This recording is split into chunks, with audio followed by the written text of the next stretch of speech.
आज की ताज़ा खबर। अब आप हमारी कहानियाँ लाइव सुन सकते हो books.speak.com/events इस पेज पर आने वाले सेशंस के लिए रजिस्टर करिए।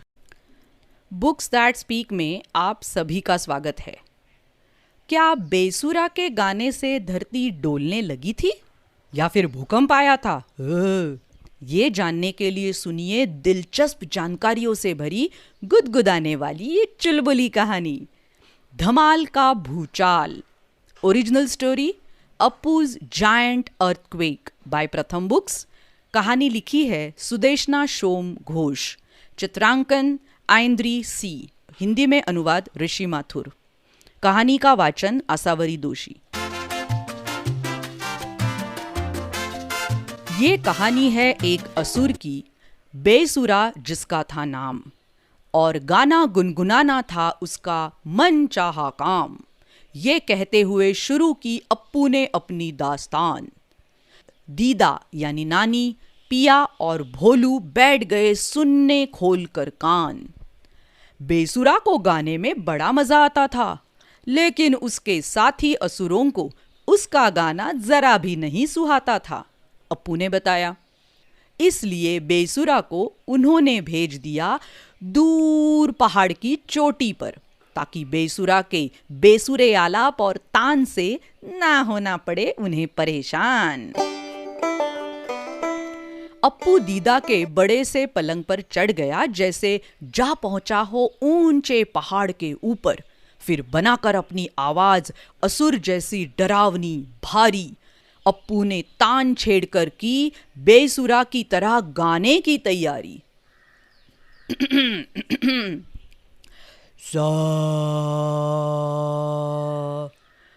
इसके साथ अप्पू ने बताया कि बेसुरा ने कैसे गाया। रे। पर उसने आवाज में ज्यादा जोर लगाया। बेसुरे के सुरों को सुनकर सूरज ने मुंह बितकाया। असर हुआ ये कि उसकी किरणों ने जोश गवाया। गा। ग के आने पर तो उसने सिर पर आसमान उठाया। बेसुरा ही सही, पर लय ताल में बेसुरा को ऐसा मजा आया कि वो खुद को कथक करने से रोक ना पाया। धा दिन दिन दा, धा दिन दिन दा कर ताल मिलाई, पैरों से देते हुए थाप उसने गोल गोल चक्कर लगाया। नाचते हुए उसे इतना मजा आ रहा था कि वो साथ साथ गाता जा रहा था। म प। बेसुरा के धमाल का ऐसा हुआ असर कि शांति से सोए हुए पहाड़ की नींद टूट गई और जाग उठा घबराकर, कांपने लगा। लग रहा था उसे बेसुरे असुर के गाने से डर। घड़घड़ाकर गिरने लगी चट्टानें धड़ाधड़। गिरी चट्टानें तो डोल गई धरती सहम कर। धड़ाम धूड़। क्या तुम लोगों को पता है कि चट्टानें गिरने पर क्या हुआ? अप्पू ने अपनी श्रोता मंडली से पूछा। दीदा ने तो ना में गर्दन हिलाई और नटखट सी मुस्कान उसके होठों पर छाई। मैं तुम्हें बताता हूं कि क्या हुआ, अप्पू ने कहा। धरती हिलने लगी, पहाड़ कांप उठे, सब कुछ अपनी जगह से खिसकने लगा। यहां तक कि विशालकाय बेसुरा भी सीधा नहीं रह सका खड़ा, इधर उधर झूलने लगा। धरती डोलने लगी, ऐसे ऐसे, जमीन पर बैठे बैठे झूमते हुए अप्पू ने बताया, और फिर थोड़ा और झूम कर दिखाया।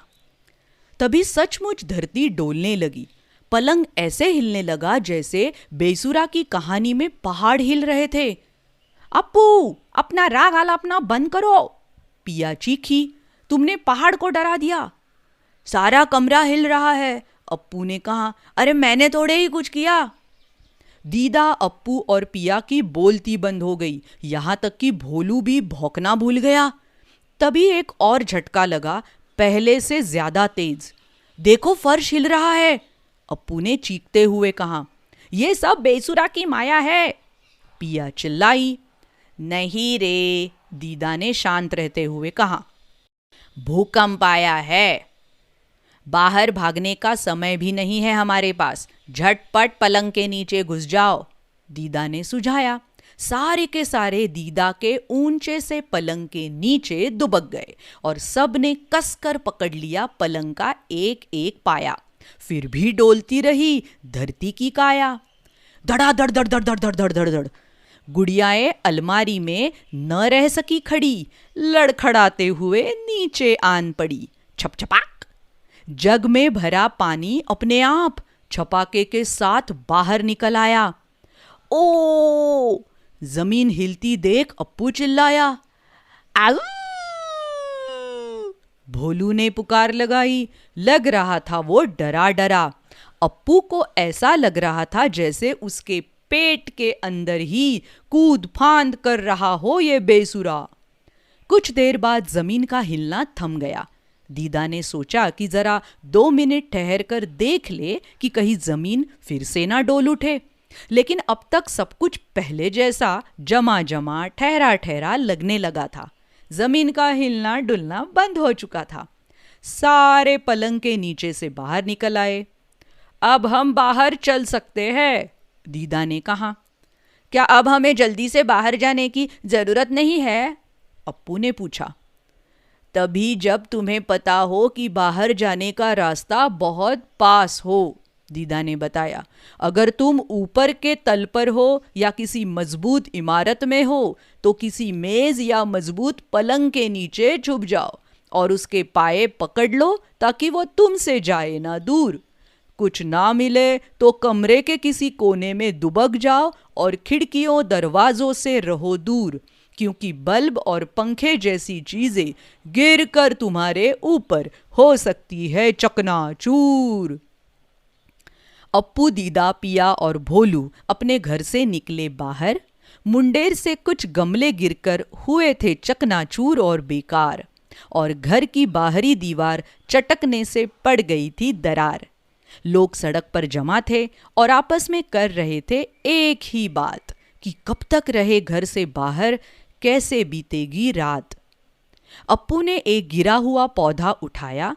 उसने बिखरी मिट्टी के ढेर पर हाथ रखा और धरती को दिलासा देते हुए वादा किया, अब कभी तुम्हारे लिए इतना डरावना दिन नहीं आएगा, क्योंकि अब कभी बेसुरा इतने बेढब सुर में नहीं गाएगा।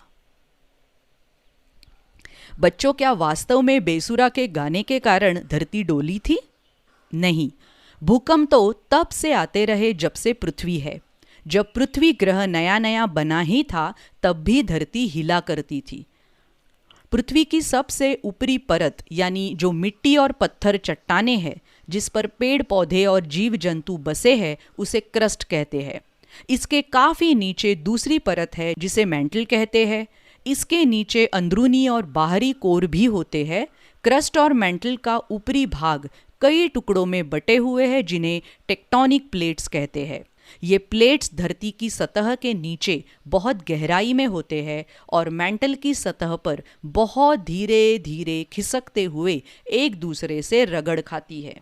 जिस जगह 2 प्लेट्स आपस में रगड़ खाती है, वैज्ञानिक उसे फोकस कहते हैं, जबकि उसके ठीक ऊपर जमीन की सतह को केंद्र बिंदु या एपिसेंटर कहते हैं। तो कैसी लगी ये बेसुरा की भूकंप से भरी कहानी?